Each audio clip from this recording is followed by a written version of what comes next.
नमस्कार. माझे मित्र राजभाऊ गोलांडे, पोफळे, चिंचोरे या सर्व मित्रमंडळींच्या विशेष आग्रहावरनं या जिजाऊ व्याख्यानमालेच्या रौप्य महोत्सवी वर्षी मला पुन्हा एकदा या ठिकाणी येण्याची संधी दिली, त्याबद्दल मी त्यांचे आभार मानतो आणि विशेष आनंद बाळगतो की मला अत्यंत मनपूर्वक आवडणाऱ्या माझ्या पोरीच्याच पिढीच्या पोरगी असलेल्याच अशा अभिनेत्रीशी गप्पा मारण्याची, मुक्ताशी गप्पा मारण्याची संधी आज ते देत आहेत, याचा मला विशेष आनंद आहे. या व्याख्यानमालेमध्ये 25 वर्षात 5 वेळा मी तिथे आलेलो आहे, त्यामुळे या सर्व आयोजकांना जसं मी उत्तम ओळखतो तसं इथल्या रसिक जाणकार प्रेक्षकांनाही श्रोत्यांनाही मी ओळखतो. पण आज हे श्रोते जरा अधिक वेगळ्या आनंदामध्ये आहेत की या भागामध्ये वाढलेल्या, या भागातल्या शाळेत शिकलेल्या बऱ्याच आयोजकांच्या बाईच तुझ्या आई असलेल्या अशा सगळ्या या घरेलू वातावरणामध्ये आज तू एक अभिनेत्री म्हणून, यशस्वी अभिनेत्री म्हणून या ठिकाणी इथे येतेस. तर अशा ठिकाणी विशेष आनंद होतो. अभिजित कोळप्यांनी फार उत्तम पद्धतीनं मगाशी गद्यातनं आणि नंतर पद्यातनं तुझी ओळख करून दिलेलीच आहे.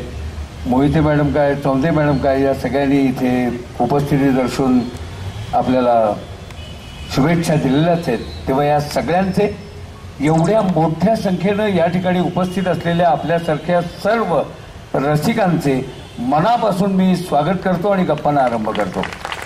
आपल्याला भरभरून दाद देण्याचं कारण असं की वसंत व्याख्यानमाला ही पुण्यातली प्रतिथयश 100च्या पुढे गेलेली अशी व्याख्यानमाला आता पुण्यासारख्या सुसंस्कृत शहरामध्ये सुद्धा व्याख्यानांची गर्दी ही 50 ते 75च्या पलीकडे गेलेली नाही. आणि या उलट सगळ्या कौटुंबिक जिव्हाळ्याच्या मालिका दूरदर्शनवर चालू असताना आपण एवढ्या प्रचंड संख्येने उपस्थित आहात, आपल्याला माझा मनपूर्वक प्रणाम. आज आणि मी मुक्ताला सांगणार आहे की तुझ्या घरात कार्यक्रम करतोय आपण, तेव्हा भरभरून तू बोलतेस. मी आपल्या आठवणी दाखल मध्ये खरं तर मी नसलो तरी तू एकपात्री करू शकते, पण मी आपला मध्ये आठवणी दाखल काही प्रश्नाचे मुद्दे उपस्थित करेन. आज तुला भरभरून ऐकायला त्यांच्याप्रमाणे मी उत्सुक आहे. आपल्या नेहमीच्या प्रश्नावलींकडे जाण्यापूर्वी एक साधी छोटी सोपी गोष्ट विचारू इच्छितो. ज्या भागातल्या शाळेत शिकलीस, ज्या भागात वाढलीस, ज्या भागात गोलंड्यांकडची सायकल घेऊन कुठं भटकलीस, अशा या भागामध्ये एक वलयांकित मशहूर अशी अभिनेत्री, दिग्दर्शिका, निर्माती बनून वलयांकित होऊन या व्यासपीठावर येताना तुला नेमकं खरंच काय वाटतंय? सगळ्यात आधी माझ्या सगळ्या घरच्या मंडळींना मनापासून नमस्कार.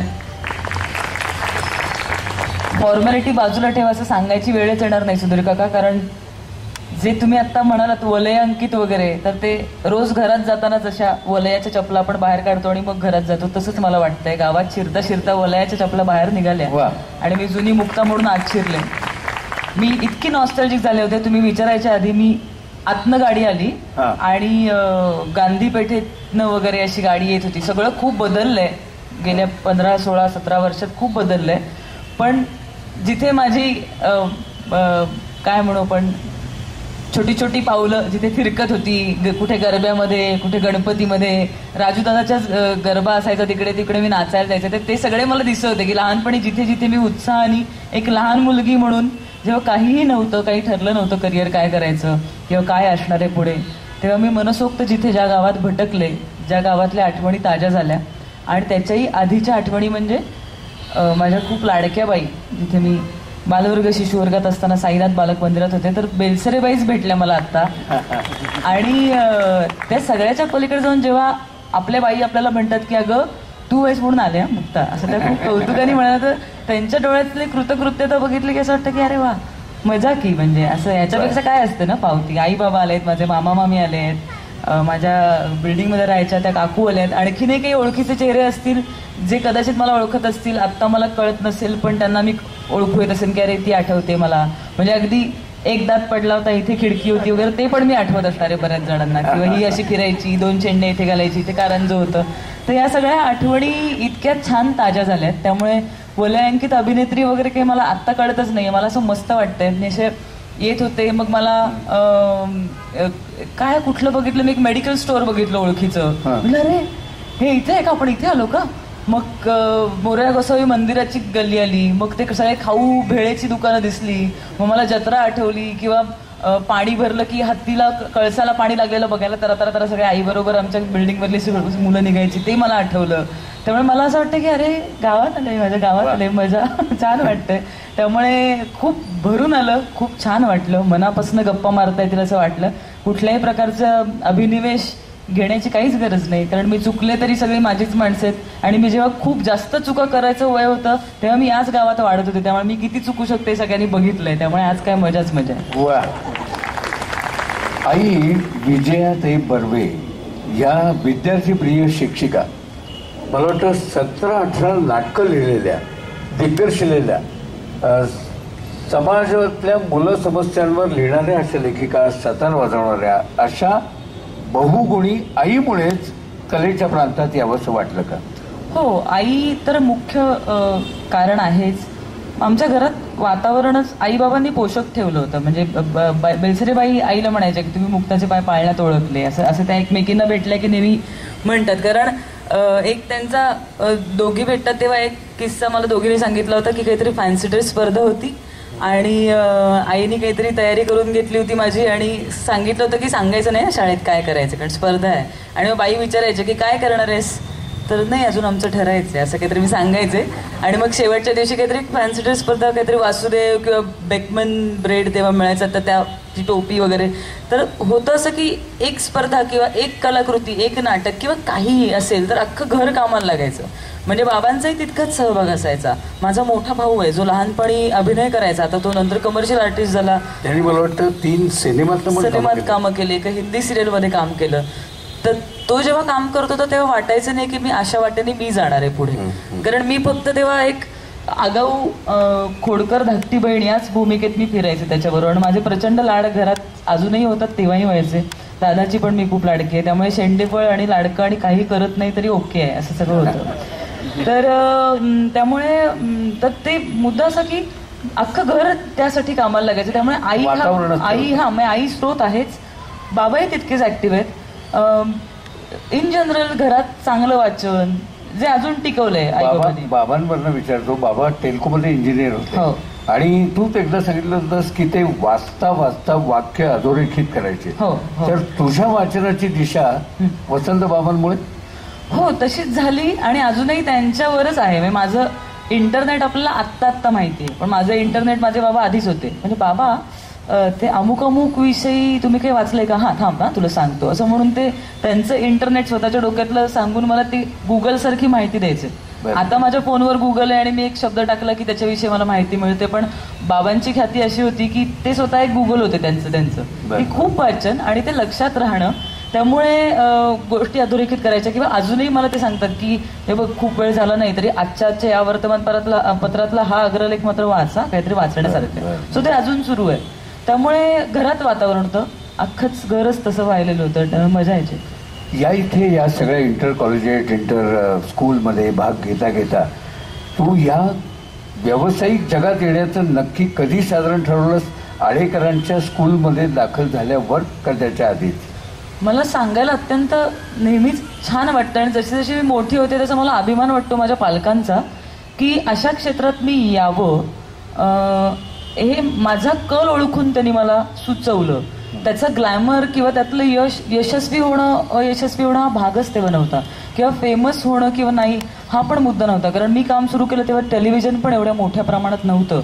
पण त्यांना लक्षात आलं की आपली मुलगी सगळ्यात जास्त कम्फर्टेबल आहे इथे काम करताना स्टेजवर. कारण झालं होतं असं की 10वी नंतर परीक्षेची मोठी सुट्टी असते तेव्हा टेल्को समाज विकास कला केंद्र बाबांच्या कंपनीचं एक कला शाखा आहे. तर त्यांनी राज्यनाट्य स्पर्धेसाठी एक नाटक बसवलं होतं, रत्नाकर मतकरींचं घर तिघांचं हवं. आणि त्यात माझ्या वयाचा म्हणजे तेव्हा मी ज्या वयाची होते 16, 17, 15 वर्षाच्या मुलीचा एक रोल होता. तर मला विचारलं की बाई तुमची मुलगी काम करेल का नाटकात? तर स्पर्धेचं नाटक आहे म्हणली, जा घेऊन, सुट्टी आहे, घरी आम्हाला त्रास देईल त्याच्यापेक्षा तिकडे घेऊन जा. सो मला तिकडे पिटाळलं आणि मग मला मजा आली ते काम करताना. आणि मी आईबाबांना म्हटलं की तेव्हा ज्या काही भाषेत सांगता आलं असेल पण मी त्यांना एवढं कन्वे केलं होतं की आतापर्यंत जेवढ्या सुट्ट्या माझ्या आयुष्यात आल्या 1ली ते 9वी तोपर्यंतची सगळ्यात छान सुट्टी माझी ही होती, कारण मी नाटकात काम केलं. सो माझा कल ओळखून आईबाबांनी मला विचारलं की तुला हे शिकायचं आहे का. तेव्हा करिअर पण डोक्यात नव्हतं. तुला हे शिकायला आवडेल का. म्हणलं हो, म्हणजे मला काम करायला मिळेल का. तर आईबाबा म्हणाले पण हो, आधीच शिकायला लागेल, म्हणजे नुसतं काम करायला उद्या जाऊन स्टेजवर उभी राहशील असं नाही. आणि तसंच झालं. म्हणून मग मी आळेकर सरांकडे ग्रॅज्युएशन करायचं ठरवलं. नाट्यशास्त्राचा 3 वर्षाचा कोर्स केला 12वी नंतरचा. आणि मग पुढे ओघाने हळूहळू क्लॅरिटी आली की अरे हे करिअर आहे कदाचित आपलं. मग छंद हेच करिअर, जे काही लकी लोकांपैकी काही जणांनाच करता येतं, तसं माझ्या बाबतीत झालं. पण याचं सगळं श्रेय मी माझा भाऊ, म्हणजे दादा आणि आईबाबा यांनाच देईन. मला एक सांग की आळेकरांच्या त्या स्कूलमधनं तू आलीस, अनेक जण NSD ला सुद्धा जात असतात. हो. मुळात नंतरच्या टप्प्यावर कामं करायला लागल्यानंतर मागे वळून बघितल्यावर असं वाटतं का की अभिनय वगैरे या गोष्टी शिकून येतात का करता करता येतात. तुझं खरं काय मत. कसं आहे की फूल येणारं झाड असेल तरच त्याला खत घातल्यावर फूल येतं. म्हणजे फूल येणारच नाही असं झाड लावून फुलाची वाट बघितली तर फूल येऊ शकत नाही. पण मुळात फूल येण्याची कपॅसिटी असेल आणि खत पाणी घातलं तर चांगलं डौलदार फूल येतं. तसं शिक्षणाच्या बाबतीत होतं की शिकलात तुम्ही तर त्या सगळ्या गोष्टी करण्याला एक चांगला आकार येतो, चांगला डौल येतो, एक प्रोसेस येते. आणि ओव्हर द पिरियड मला असं वाटतं की कुठल्याही प्रकारचं शिक्षण हे खूप जास्त महत्त्वाचं आहे. म्हणजे नाट्यशास्त्र मी शिकले हे माझा प्लस पॉईंट झाला होता की मी त्याच क्षेत्रातलं शिकले. पण तितका काळ शिकणं गरजेचं असतं असं मला वाटतं. त्या निमित्तानं होणारं वाचन, त्या निमित्ताने येणारी सबमिशन्स, त्या निमित्ताने लागणारी शिस्त, त्या निमित्ताने एका पठडीतनं कुठला तरी अभ्यासक्रम पूर्ण करणं, ह्या गोष्टींसाठी जे डेडिकेशन लागतं, जी एकाग्रता लागते, ती कुठल्याही प्रोफेशनल कामासाठी गरजेची असते. त्यामुळे माझ्या सुदैवाने मला वेळीच माझ्या आईबाबांना कळलं की या क्षेत्रात शिकू दे, पण कुठलंही शिक्षण घेऊन प्रोफेशनल बनणं हे खूप चांगलं असतं. मला माझ्या शिक्षणाचा खूप जास्त फायदा झाला. मला एक सांग, NSD मध्ये शिकणाऱ्या बहुतेकांना अलकाजींपासून अनेक नामवंतांचा सहवास, मार्गदर्शन दोन्ही दिल्लीमध्ये लाभलं. तसं पुण्यामध्ये सतीश आळेकरांच्या मार्गदर्शनाखाली सुरू झालेल्या या स्कूलमध्ये तुम्हाला कोणा थेट नामवंत अभिनेता, दिग्दर्शक यांचं मार्गदर्शन मिळालं? खूप जणांचं मिळालं. म्हणजे विजया मेहता आल्या होत्या, गिरीश कर्नाड, महेश एलकुंचवार, जब्बार पटेल, विजय केंकरे, वामन केंद्रे, राजीव नाईक. आणि चांगली गोष्ट ही होती सुधीर काका की मी अशा वयात तिकडे होते की ही माणसं किती मोठी आहेत याची काही कल्पनाच नव्हती. त्यामुळे त्या शिक्षण घेण्याच्या वयात, लहान वयात जितकी मोठी माणसं तुमच्या समोर येतात तेव्हा कोरी पाटी असते आणि आपण पुस्तक वाचल्यासारखी माणसं वाचत राहतो. आणि जर आपल्याला कळलंच नाही की खूप मोठी माणसं तर त्याचं दडपण येत नाही. आणि खरी मोठी माणसं अशी असतात की ती स्वतः दडपण देत नाहीत. त्यामुळे माझ्या सुदैवाने इतकी चांगली चांगली माणसं आसपास होती जेव्हा मी शिकत होते.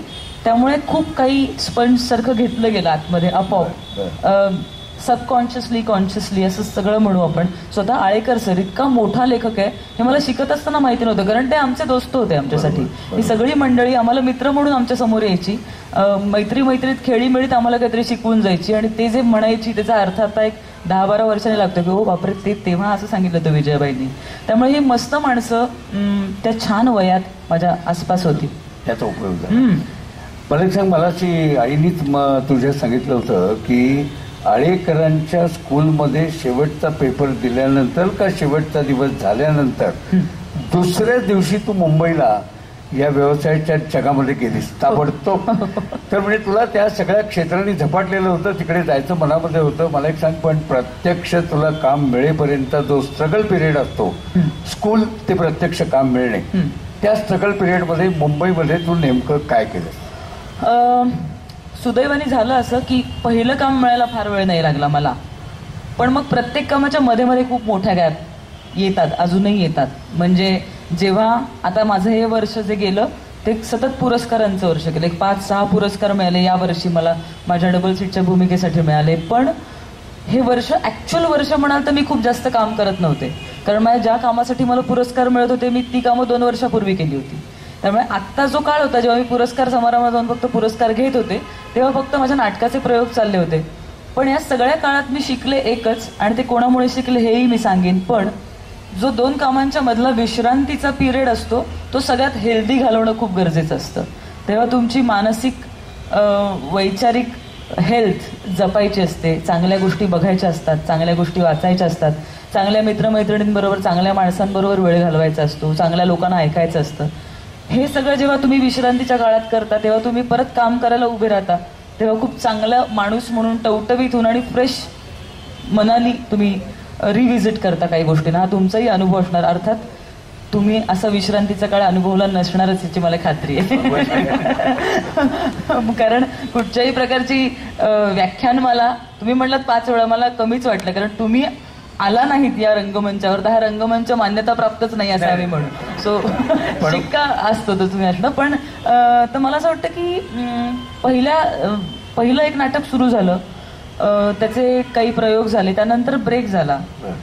तेव्हा माहित नव्हतं की असे ब्रेक असतात, कारण तोपर्यंत शिक्षण सुरू होतं ना. पहिलीतनं दुसरीत, दुसरीतनं तिसरीत, तिसरीतनं 10वीत मी असं चालू राहतं. त्यामुळे मे महिन्याची सुट्टी एवढीच विश्रांती असते.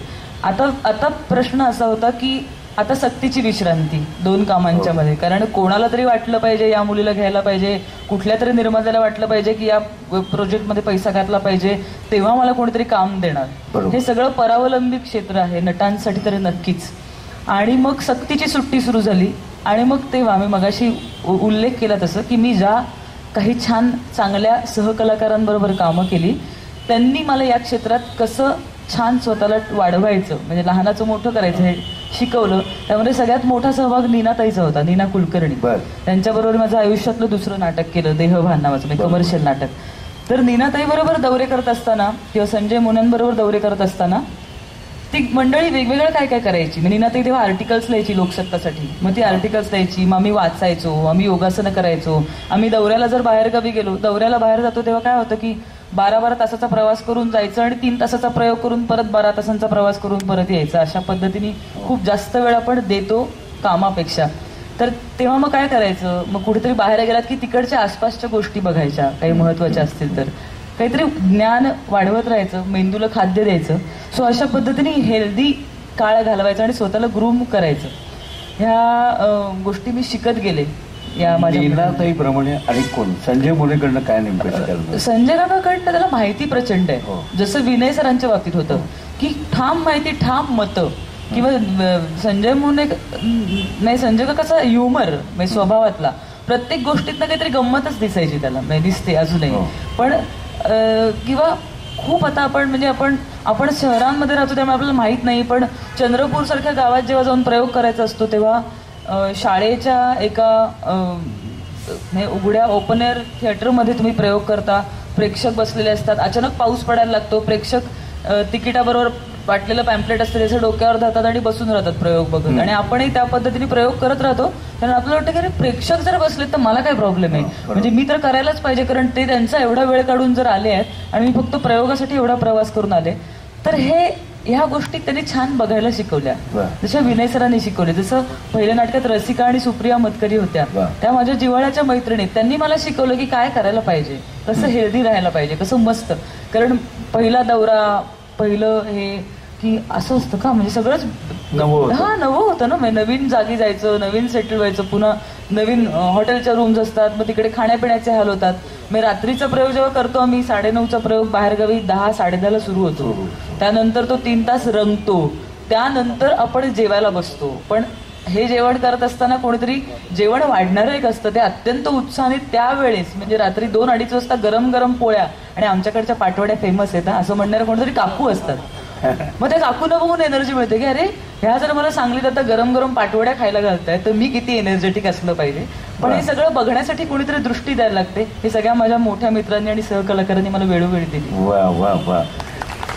मी आरंभालाच म्हटलं होतं की आज भरभरून ती बोलणारे, मी तिच्या 2-3 मुलाखती घेतल्या आहेत, पण आज ती खरंच मनापासून तुमच्यामध्ये असल्यामुळे ती मनापासून आज भरभरून बोलते. त्यामुळे मी अगदी मोजक्या शब्दात विचारणार आहे.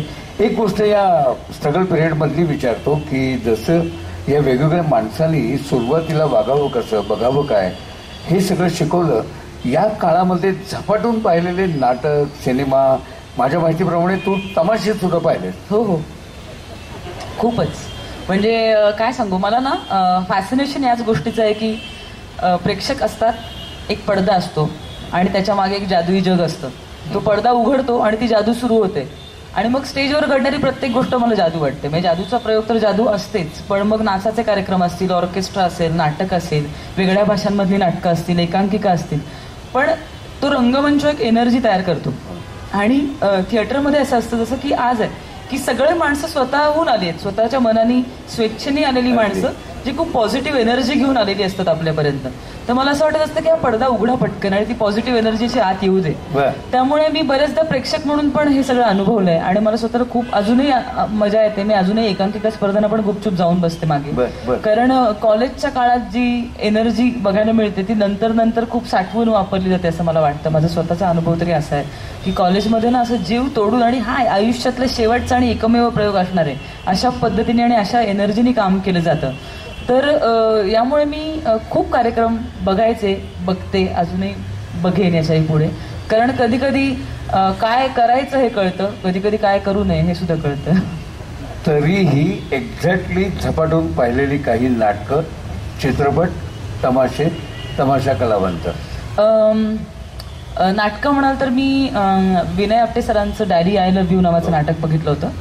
सोनाली पंडित आणि विनय आपटे सर करायचे आणि अप्रतिम प्रयोग व्हायचा. ते नाटक मी विंगेतनं बघितलं, खालनं बघितलं, मागणं बघितलं, सगळीकडनं. मला असं वाटायचं की हे जे करतात ना तसं एकदा आपल्याला करायला मिळालं पाहिजे आणि जे विनय आपटे आहेत ना ते एकदा आपले बाबा व्हायला पाहिजेत, काय मजा येईल असं वाटायचं. आणि ते एकदा खरंच झालं, त्यानंतर मी खरंच वेडी झाले होते. तसं भक्तिताईंची नाटकं बघितली, ती फुलं राणी तर बघितलंच आहे, भक्तिताईंची अजूनही नाटकं बघितली. प्रशांत दामल्यांचं काम बघून मी वेडी व्हायचे, कारण त्या प्रशांत दामल्यांची जी एनर्जी आणि उत्साह आहे, म्हणजे ते स्टेजवर आले की प्रेक्षक असे गंभीर असूच शकत नाहीत, प्रेक्षक असेच असतात, कारण त्यांचा चेहरा इतका गोड आणि ते इतकी एनर्जी देतात. तर हे बघितलंय. लावण्यांचे कार्यक्रम बघितलेत, सुरेखा पुणेकरांचे कार्यक्रम बघितलेत, खूप वेड्यासारखे, कारण काहीतरी फोकस आणि जादू आहे. किंवा शकुंतला नगरकरांचे कार्यक्रम स्टुडंट असताना बघितलेत की 15-15 मिनिटं तो ठसकेबाज लावणीचा कार्यक्रम चालतो आणि एक इमॅजिनरी विटीदांडूचा खेळ स्टेजवर चालतो आणि अचानक एके दिवशी एका वेळी शकुते अशी विटी उचलतात आणि सापकन मारतात आणि 15 मिनिटं जी आपण हवेत नुसतीच खोटी विटीदांडूचा खेळ बघतोय तर प्रेक्षकातल्या पहिल्या प्रेक्षकापासून शेवटचा प्रेक्षक अचानक असा मागे बघतो की खरंच विटी गेली का काय. हा जो इफेक्ट आहे ती शक्ती मला फार एनर्जी देते. मला असं वाटतं की हे कसं घडलं, त्याचं अजूनही मला कुतूहल आहे. अगदी परवा म्हणजे 1-2 आठवड्यापूर्वी मी एका लावणीच्या वर्कशॉपला गेले होते सुधीर काका. तिथे शकुंतला नगरकर स्वतः शिकवत होत्या आणि म्हणलं की बघा मला काही नाचबीज अजिबातच येत नाही, पण मी फक्त फॅसिनेटेड आहे या सगळ्या नृत्य प्रकाराविषयी, तर मला सांगा की तुम्ही हे कसं करता, हा फोकस कसा आणता, कारण हे कुठे ना कुठेतरी तुम्हाला वापरता येतं. जसं मी कबड्डी नाटकामध्ये कबड्डी प्लेअरचा रोल केला होता आणि मैदानी खेळाशी संबंध दुरून पण आला नाही माझा. सगळ्यात धाडसी खेळ खेळले असेल तर सापशिडी वगैरे फार म्हणजे राज्यबीज आलं की मी पळूनच जायचे. दगडका मातीमध्ये सुद्धा मला भीती वाटायची. त्यामुळे कबड्डी प्लेअरचा रोल हा इतका मोठा टास्क होता माझ्यासाठी, पण तेव्हा मला उपयोगी पडला तो फोकस डोळ्यांमधला.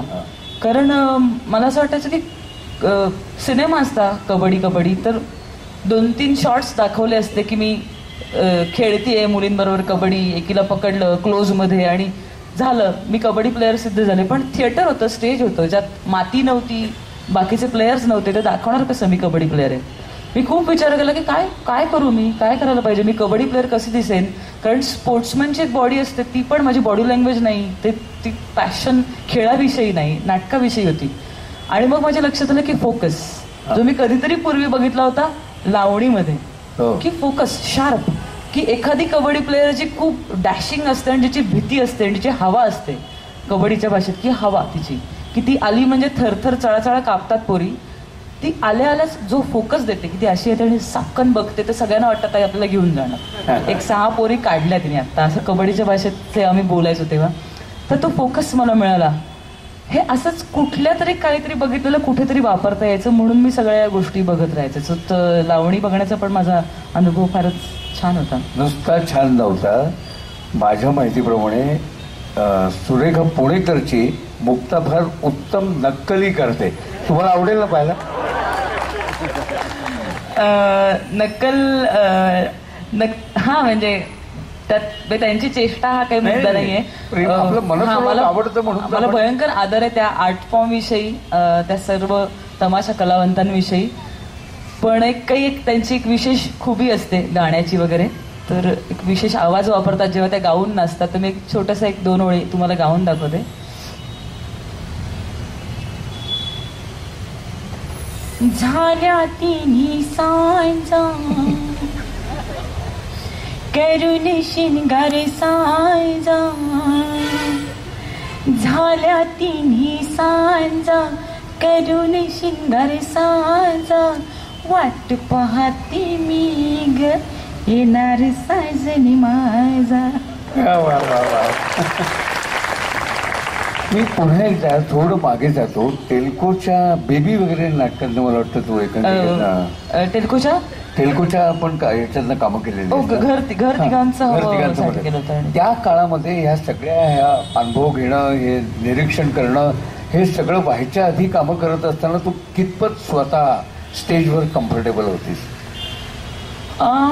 त्याच्या आधी मी फार स्टेजवर गेले नव्हते, म्हणजे जाणते. म्हणजे मी लहान असताना बेलसरेबाईंच्या शाळेत असताना फॅन्सी ड्रेस किंवा छोट्या मुलांचे नाच, म्हणजे ते टप टप टप टप थेंब वाजतीवर, त्यात जे सर्व मुलं आपापल्या ऍक्शन्स करत असतात त्या वयात जे नाच व्हायचे छत्री घेऊन वगैरे, ते सगळं मी केलं होतं. नाट्य वाचन केलं होतं.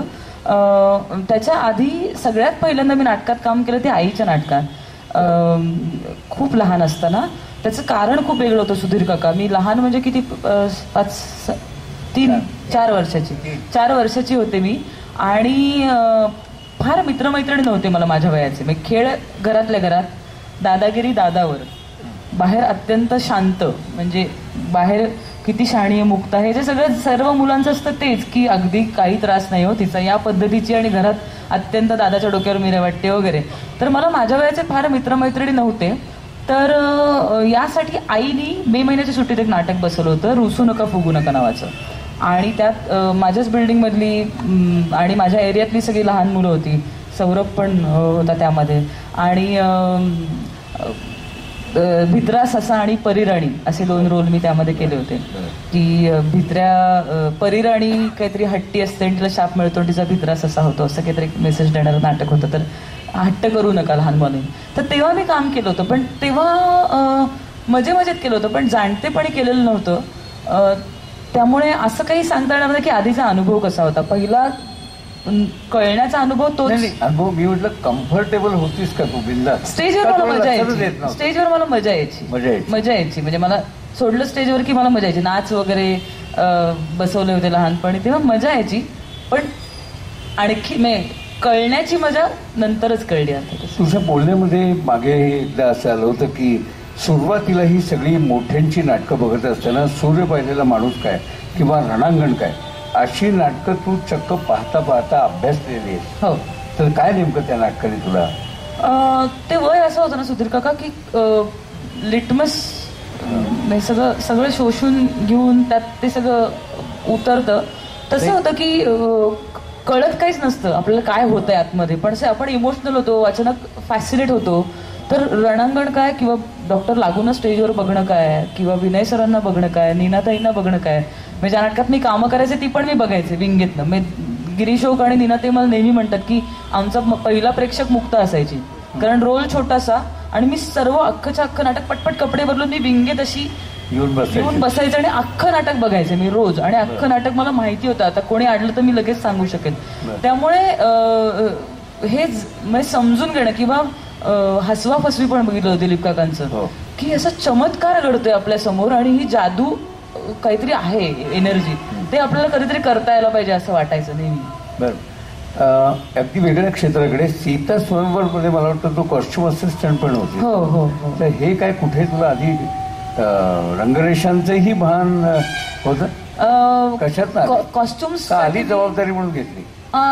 स्टुडंट असताना काय व्हायचं की सगळे डिपार्टमेंट सगळ्यांना सांभाळायला लागायचे, पण त्यात माझ्याकडे मी कॉस्ट्युम्सचं काम खूप जास्त प्रमाणात केलं. वृच्छकटिकमचे कॉस्ट्युम्स केले, जे जुनं संस्कृत नाटक आहे, म्हणजे भरतमुनी नाट्यशास्त्राप्रमाणे आम्ही त्याचा कॉस्ट्युम्स केले होते, किंवा सखाराम माइंडरचे कॉस्ट्युम्स केले. नंतर मी पहिलं जे नाटक केलं आम्हाला वेगळं व्हायचं त्याचे कॉस्ट्युम्स पण मी केले होते. तर मला ते आवडायचं. बेसिकली कसं होतं की अभिनेत्याला सर्वांगाने काम करायला लागतं. हे जर पात्र जर मी वाचलं तर ते कसं असेल, कसं दिसेल आणि कसं बसेल, ह्या सगळ्याचाच विचार करायला लागतो. त्या सगळ्यामध्ये कुठेतरी कदाचित ते कसं दिसेल, यामध्ये त्याचे कॉस्ट्युम्स काय असतील हेही मला यायचं, आणि मी बऱ्यापैकी बरं करायचे काम तेव्हा. बरं. व्यावसायिक मित्र गोतावळा जो होता, म्हणजे रसिका काय, गिरीश काय, फाटक काय, तू नीनाबद्दल सांगितलं, श्रीरंग काय, गोपी पुत्रन म्हणून मला वाटतं लेखकाने या सगळ्या व्यावसायिकतेतल्या लोकांचा तुला त्यांच्याशी काम करताना गप्पा मारताना कशा पद्धतीने उपयोग झाला? मित्र याच क्षेत्रातले असल्यामुळे होतं असं की सतत देवाणघेवाण होते. म्हणजे एरवी गंमत म्हणून गप्पा मारल्या जातात तेव्हाही आपल्याला अप्रोच कळतो की काय चाललंय. आता मी जे काम करते त्याच्या आसपास समवयीन लोक वेगवेगळ्या क्षेत्रात काय विचार करतात. म्हणजे आता वेगवेगळे क्षेत्र म्हणजे क्षेत्र एकच, पण मी जर टेलिव्हिजन करत असेल तर नाटकात काय विचार चाललाय, मी जर नाटक करत असेल तर सिनेमात काय विचार चाललाय, त्याच वयाचे एकांकित दिग्दर्शक काय विचार करतात हे कळत राहणं आणि स्वतःला अपग्रेड करणं हे खूप महत्वाचं असतं. त्यामुळे ह्या सर्व विविध क्षेत्रातल्या लेखक, दिग्दर्शक, संगीतकार, प्रकाशयोजनाकार ह्या सगळ्या मित्रमैत्रिणींची गप्पा मारणं आणि विचारांची देवाणघेवाण करणं खूप गरजेचं असतं. कारण मी जर स्टेजवर बसले असेल तर मला सर्व गोष्टींचं भान पाहिजे. आत्ता मागे जर संगीत वाजत असलं तर ते संगीत आपल्या मागे कसं ऐकू येतंय हे मला कळलं पाहिजे आणि ते मी माझ्या मागे आहे याचं भान ठेवून मी कसं बोललं पाहिजे हे मला कळलं पाहिजे. त्यासाठी जर एखादी गायिका मैत्रीण असेल, बेला शेंडेसारखी, किंवा मिलिंद जोशीसारखा एक संगीतकार मित्र असेल, त्याचा सबकॉन्शियसली तुमच्यावर परिणाम होतो आणि तुम्हाला भान येतं थोडंसं, नाही म्हटलं तरी, की अच्छा तुम्ही असा विचार करता का. किंवा बोलण्याची पट्टी नटाची सुद्धा आणि गायकाची सुद्धा हे खूप म्हटलं तर टेक्निकली वेगवेगळ्या गोष्टी आहेत, पण त्याचं भान खूप गरजेचं आहे. त्यामुळे याचा उपयोग होतो. तू मला वाटतं उपशास्त्रीय संगीत रीतसर शिकली पण आहेस ना? नाही, म्हणजे ललित कला केंद्रात असताना आम्हाला थोडं डान्स, थोडं संगीत हे शिकावं लागलं. त्यामुळे उपशास्त्रीय संगीत शिकले असं नाहीये, पण आम्हाला थोडं थोडं त्याची थिअरी आणि प्रॅक्टिकल होतं. अगदी सुरुवात तरी ती टेलिव्हिजनवरच्या, म्हणजे लोकांना तू माहीत व्हायला लागलीस ती टेलिव्हिजनवरच्या मालिकेत. हो. त्यावेळेचा अनुभव काय? घडले बिघडले नावाची एक मालिका होती, आता किती जणांनी बघितली मला आठवत नाही. हा, पॉलिटिकल सटायर असायचं आणि रोज नवीन सोंग घेऊन आम्ही यायचो मालिकेमध्ये. आणि तेव्हा पहिल्यांदा असं लक्षात आलं की नाटक करत होते तोपर्यंत नाटकाचा ऑडियन्स नाही म्हटलं तरी लिमिटेड असतो, पण जेव्हा तुम्ही टेलिव्हिजनवर येता तेव्हा तुम्ही सगळ्यांच्या घराघरात पोहोचता. आणि पहिल्यांदा घामाघूम होऊन मुंबईमध्ये ट्रेननी प्रवास करत असताना ददाक ददाक ददाक ददाक ददाक, अय्या तू अगं ही ती ना घडले बिघडले मधली, असं जेव्हा पहिल्यांदा कोणतरी ओळखलं तेव्हा म्हटलं की हो मीच ती. काय का नाव तुझं बाळ? मुक्ता बर्वे. अच्छा हो का, वा वा, छान छान काम करतेस. कारण त्या मालिकेमध्ये आम्हाला एक एक पात्र आम्ही नाही करायचो, बरेचदा वेगवेगळ्या भूमिका आम्ही करायचो. नंतर मग एक चंपा चमेली नावाचा अतिशा आणि मी एक पात्र जोडी करायचो निवेदकांची. पण पहिल्यांदा जेव्हा असं रेकॉग्निशन मिळतं आणि तुमचा चेहरा ओळखतात तेव्हा गंमत वाटते. आणि मग कधी कधी चौथी सीट मिळायची मला ट्रेनमध्ये त्या घडले बिघडल्याच्या जोरावर, की बस बस आमच्याकडे बस, सांग ना काय काय करता तुम्ही. ते घडले बिघडले पण एक धमाल होती. आम्हाला सकाळी सकाळी मी पॉलिटिकल सटायर असायचं आणि रोजच्या गोष्टींवर ते असायचं. श्रीरंग गोडबोले यांची सिरियल. आम्ही रोज सगळे परीक्षेला बसल्यावर की सकाळी सकाळी वर्तमानपत्र घेऊन अशी लावून ते आतमध्ये स्टुडिओत पोहोचायचे मिळून उत्स्फूर्तपणे. हो, एक तर रंगा ठरवायचा की पाणी टंचाई विषय, तुम्ही नवरा बायको, तू लहान मुलगी, हा जा करून या सीन, असं एक आम्हाला सांगायचं. मग इम्प्रोव्हाइज करायचो, हा हे जरा हे काढा महत्वाच्या मुद्द्यावर या, हा आता शूट करूया, असं म्हणून तो नाटकासारखा बतावणीसारखा सीन शूट व्हायचा. त्यामुळे मजा यायची तेव्हा पण. आणि तेव्हाचे आता सगळेच जण म्हणजे सिद्धार्थ जाधव काय, रसिका होती तेव्हा, अतिशा होती, खूप कुठे कुठे आता काय काय छान छान करताना दिसत आहेत सगळेजण. त्यामुळे सेटवर धमाल असायची. तुझ्या आतापर्यंतच्या इतक्या प्रवासातली जी ठळक नाटकं आहेत आणि ठळक चित्रपट आहेत त्यातल्या प्रत्येकाविषयीची एक एक आठवण तू स्वतः ओळीनी पाठोपाठ सांगावी. एखादं विसरलं तर नाटक मध्ये मी सांगतो, पण अगदी वेगळं आम्हाला वेगळं व्हायचं आहे. सुयोगचं नाटक आरंभाचं ना? हो, सुयोगचं नाटक मंगेश कदम आणि त्या नाटकाविषयी किंवा त्या सिनेमाविषयी वेगळी आठवण असली तर ते पहिलं नाटक म्हणून महत्वाचं. पण हमतो तरी आशिक हे माझं तसं महत्वाचं नाटक म्हणता येईल, कारण तेव्हा पहिल्यांदा हिरोईन म्हणून प्रेझेंट झाले. आणि माझा आवडता जो प्रकार आहे थोडासा ह्युमरस, जे खूप कमी केलंय मी दुर्दैवानी, पण मला स्वतःला ह्युमर खूप आवडतो, विनोद आवडतो मला ऐकायला, बघायला आणि करायला. तर ते एक खूप छान नाटक होतं. फायनल ड्राफ्ट महत्वाचं नाटक, माझ्या 2च पात्रांचं नाटक आणि खूप पुरस्कार मिळाले त्याला, खूप रेकॉग्निशन मिळालं आणि खूप वेगळ्या पद्धतीचं नाटक होतं. कबड्डी कबड्डी, ज्याची आठवण म्हणजे ती कायमची मनावर कोरलेली आठवण आहे. कारण माझे सगळ्यात लाडके मित्र, सगळ्यात जवळची व्यक्ती माझी विनय आपटे सर, त्यांच्याबरोबर काम करण्याची संधी, जे स्वप्न घेऊन मी मुंबईला गेले होते, 2 व्यक्तींबरोबर काम करायचं होतं सुधीर काका. एक म्हणजे भक्ती बर्वे आणि दुसरं म्हणजे विनय सर. तर दुर्दैवानी भक्तीताई मी मुंबईला जाण्याआधीच गेल्या, त्यामुळे त्यांच्याबरोबर काम करण्याची संधी मला आयुष्यात कधी झाली नाही. पण विनय सरांबरोबर काम करता आलं आणि त्यासाठी मी फारच कृतकृत्य आहे, कृतज्ञ आहे. म्हणजे फार मला छान वाटतं. आणि विनय सर माझ्या आयुष्यातला खूप महत्त्वाचा माणूस पण, म्हणजे नुसताच को ॲक्टर नाही, त्यांनी खूप छान घडवलं आम्हाला सगळ्यांनाच. त्यांचा अनुभव, त्यांचे विचार किंवा सर्व ज्ञानी असणं, तुम्हाला तर सगळंच माहिती आहे, पण सर्व गोष्टींविषयी, नट म्हणजे नट असतो रे, शो बिझनेस असं नाही. त्या माणसाला एक स्वतःचं व्यक्तिमत्व, वेगळं वाचन, वेगळी मतं, सर्व सामाजिक भान, हे सगळं विनय सरांचं इतकं बघण्यासारखं होतं. आणि तरी सुद्धा त्यांच्यात एक लहान मूल होतं, ते मी कधीच नाही विसरू शकणार. की इतक्या वर्षाच्या अनुभवानंतर, म्हणजे तुम्ही तर दूरदर्शनचा जन्म झाला तेव्हाच सांगताय, मी इतकी वर्ष, विनय सर इतकी वर्ष काम करतायत, पण तरी सुद्धा प्रयोग झाल्यानंतर कोणी जरी येऊन सांगितलं की विनय आपटेजी तुमचं काम खूप आवडलं, तर ते हुरळून जायचं लहान मुलासारखी.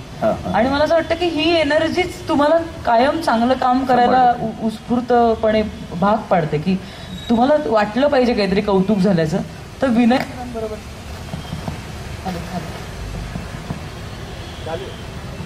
हॅलो नाही चेक हॅलो.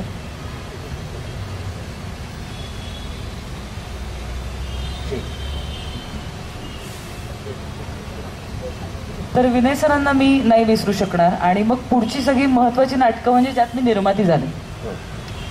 छापा काटा माझं पहिलं प्रोडक्शन. एक मिनिट,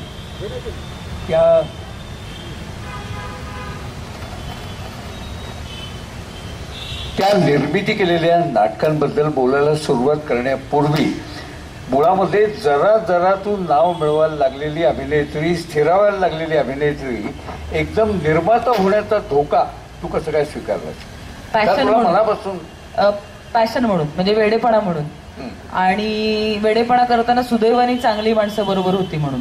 मी असं एक नाव जे मी ते घेतल्याशिवाय पुढे जाऊ शकत नाही, म्हणजे दिनू पेडणेकर, जे माझे सहनिर्माते आहेत, ते खूप सिनियर आहेत या व्यवसायात, त्यांची ही दुसरी पिढी आहे. आणि ते खूप पुन्हा जवळचे, मोठे, महत्वाचे. आणि त्यांनी मला प्रोत्साहन दिलं. म्हणजे माझं काय होतं की नाटक करताना मला खूप दुसऱ्या निर्मात्यांकडे मला कधी कधी त्रास व्हायचा की रे आपण टेक्निकली थोडे वीक पडतो, इथे कमी खर्च केला जातो. नटांचे लाड नाही, पण नटांना कम्फर्टेबल ठेवणं गरजेचं आहे, कारण काहीतरी कुठेतरी जाऊन तुम्हाला परफॉर्म करायचं असतं. सो या सगळ्या गोष्टी तक्रारी करत बसण्यापेक्षा मला असं वाटलं की मीच करते, मला करायचंय ना असं नाटक, मीच करते, मीच मारते उडी. जसं त्या डबल सीटमध्ये माझं पात्र म्हणतं की एकदा उडी मारून तर बघ, मग पुढे बघता येईल ना काय, मग फार तर चुकेल, मग छोटी उडी बसली तर परत जास्त लांब जाऊन जास्त मोठी उडी मारता येईल. त्या सगळ्याच्या वेळेस सपोर्ट म्हणजे आता दरवेळेस मी आईबाबांचं नाव घेणार नाही, कारण ते आहेतच अजूनही माझ्या बरोबर. पण या सगळ्यामध्ये माझ्या हितचिंतकांची, माझी काळजी घेणाऱ्या माणसांची रांग वाढत गेली. त्यामध्ये आता अग्रगण्य दिनुकाका आहेत, कारण त्यांच्या अनुभवाचा त्यांनी पुरेपूर मला इथे उपयोग करून दिला. निर्मिती सुरू केल्यानंतर छापा काटा ते आतापर्यंत मला वाटतं एका गुजराती नाटकाचं मराठी अनुवाद नाटक तू आता निर्माण करतो. हो हो हो, त्याविषयीचा कोड मंत्र नावाचं नाटक मी आता करते. आणि इव्हेंट सारखं नाटक आहे. म्हणजे मी तरी हे नाटक बघितलं नव्हतं असं, अशा पद्धतीचं. 40 कलाकार आहेत सुधीर काका. तुम्ही म्हणता की काही व्याख्यानमालेला 40 प्रेक्षक नसतात, पण 40 माणसांची एका वेळेस वेळ घेणं आणि त्याचा प्रयोग लावणं, ह्याचं निर्माता म्हणून मी इतकं मोठं एक आव्हान घेतलंय, शिवधनुष्य. कारण आजकाल 40 नट मिळणं इतकं अवघड आहे की ते फार ताकदीचा विषय असलेलं, इंडियन आर्मीचा बॅकड्रॉप असलेलं एक खूप छान विषयावरचं एंटरटेनिंग पण छान नाटक. असं एक मोठं नाटक जे आता परवाच गुजरातीमध्ये त्यांनी 100 प्रयोग कम्प्लीट केले.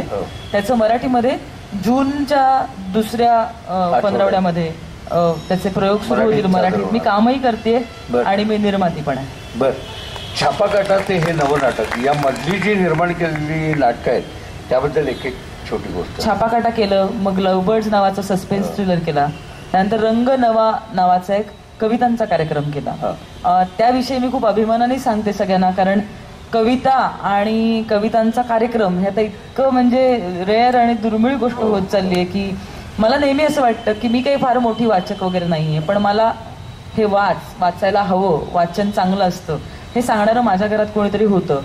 पण माझ्या पिढीची अशी अनेक मुलं किंवा माझ्या मागून येणारी काही जी छोटी पिढी आहे त्याच्यात अशी अनेक मुलं आहेत ज्याला दुर्दैवाने घरून हे माहिती नाही की वाचन असतं हे माहीत नाहीये. वाचन करायचं असतं, वाचनाने मजा येते, वाचनाने काही मिळतं. कविता हा एक वाङ्मय प्रकार आहे, हे पण खूप कमी होत चालले आणि यात कुणाचाही दोष नाहीये, कुठल्याही पिढीचा दोष नाहीये. झटपट जमाना आहे सगळं, पटकन लिहायचं, पटकन पोस्ट करायचं, लाईक्स मिळवायचं, 100 लाईक्स मिळाले झालं तर पुढचं काहीतरी पोस्ट करीन. पण या सगळ्यामध्ये एक खूप मोठा खजिना आहे वाङ्मयाचा जो आपल्या भाषेत होऊन गेलाय. तो कुठेतरी भूतकाळ नको व्हायला, त्याचं भूतकाळात जाण्याआधी त्याचा काहीतरी व्हायला पाहिजे असं मला नेहमी वाटतं. त्यामुळे हा कवितांचा कार्यक्रम करण्याचा घाट मी घातला मिलिंद जोशी आणि मनीषा जोशी यांच्याबरोबर. आणि लाईव्ह म्युझिक होतं आणि थोडंसं सुलभ जावं म्हणून मागे मोठं स्क्रीन होता, त्यावर काही थोडं मनोरंजकही वाटावं यासाठी काही गोष्टी होत्या. काही कविता मी परफॉर्म करायचे, त्यामध्ये वाचायचे, चाली लावून काही कविता गायचे हे दोघं जण. तर त्यामुळे हा कार्यक्रम मी केला आणि एवढा मोठा ताफा असणार एक 35-36 प्रयोग मी केले त्याचे. मुंबईमध्ये केले, पुण्यात केले, मुंबईच्या बाहेरही केले. कवितांची निवड कोणी केली? मिलिंदची आणि माझी होती.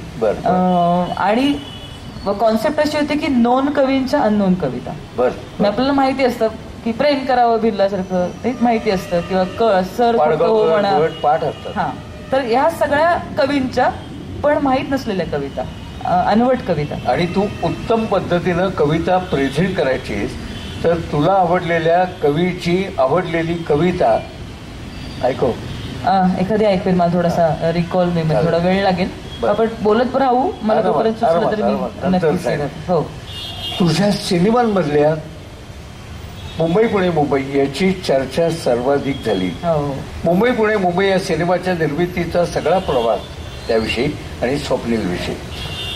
2 पात्रांचा सिनेमा होता म्हणून त्यामुळे पुन्हा तो सिनेमा महत्वाचा याकरता की त्याच्या आधी जे मी सिनेमे केले त्यामध्ये बऱ्यापैकी ग्रामीण भूमिका केल्या.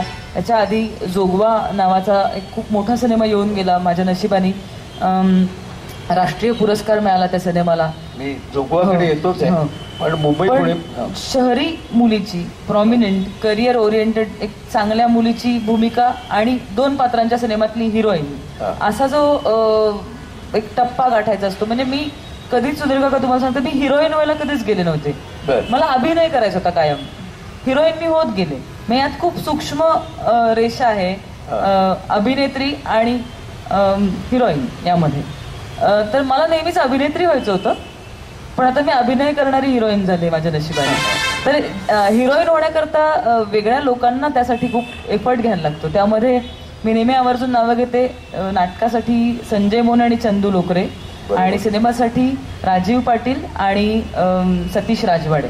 कारण यांना वाटलं की मी हिरोईन करू शकेन, कारण माझी इमेज जी आहे, जी गर्ल नेक्स्ट डोअर आहे, आपल्या शेजारी राहणारी मुलगी, असं प्रत्येकाला वाटतं माझ्याकडे बघून. आणि मला ते खूप आवडतं की ती माझी इमेज आणि हिरोईन करणं त्या मुलीला. कारण आपल्याही संकल्पना बदलत जातात, प्रेक्षकांच्याही संकल्पना बदलत जातात, आणि अशा पद्धतीने या सिनेमाने मला हिरोईन केलं.